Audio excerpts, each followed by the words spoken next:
இதை விட இன்னொரு சுவாரஸ்யமான எக்ஸ்க்ளூசிவான ஒரு தகவல் நான் உங்களுக்காக கொண்டு வந்திருக்கேன்.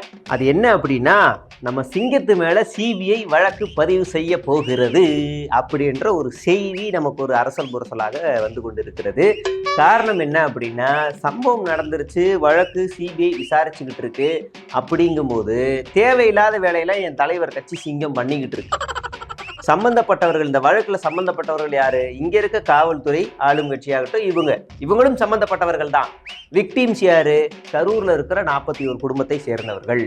அப்படின்னும் போது இவங்க என்ன உருட்டுச்சேன் சிங்கம், நான் அங்க போகக்கூடாது, சாட்சி கலைஞரும் பர்மிஷன் வாங்கணும், அப்படி இப்படி எல்லாம் சொல்லுச்சு. ஆனா விக்டிம்ஸை மகாபலிபுரத்துக்கு வர வச்சு ரூம்ல எல்லாரையும் வெளியே அனுப்பிட்டு கதவை சாத்திக்கிட்டு அழுன்னு அழுதுருக்கு 9 மணி நேரமா கின்னஸ் ரெக்கார்டு. Emotional blackmail. இப்போ வீட்டுல எல்லாம் நடக்கும்ல, அம்மா நீ இதெல்லாம் பண்ணுனா அப்பா செத்துருவோமா, நீ போறனா போமா, அம்மா செத்துருவோமான்னு உடனே பிளாக்மெயில இது பண்ணிடுவாங்க இல்லையா. ஃபார் எக்ஸாம்பிள் ஓட்டு கூட சொல்லலாம், நீ அங்க போய் ஓட்டு போட மாட்டேன், நீ என் மேல கற்பூரம் அடிச்சு சத்தியம் பண்ணுன்னு எமோஷனல் பிளாக்மெயில் பண்ணுவாங்க இல்லையா. அந்த மாதிரி எமோஷனல் பிளாக்மெயில் பண்ணியிருக்க கூடும். விக்டிம்ஸிடம் தனியாக சட்டவிரோதமாக பேசியிருக்கிறார்.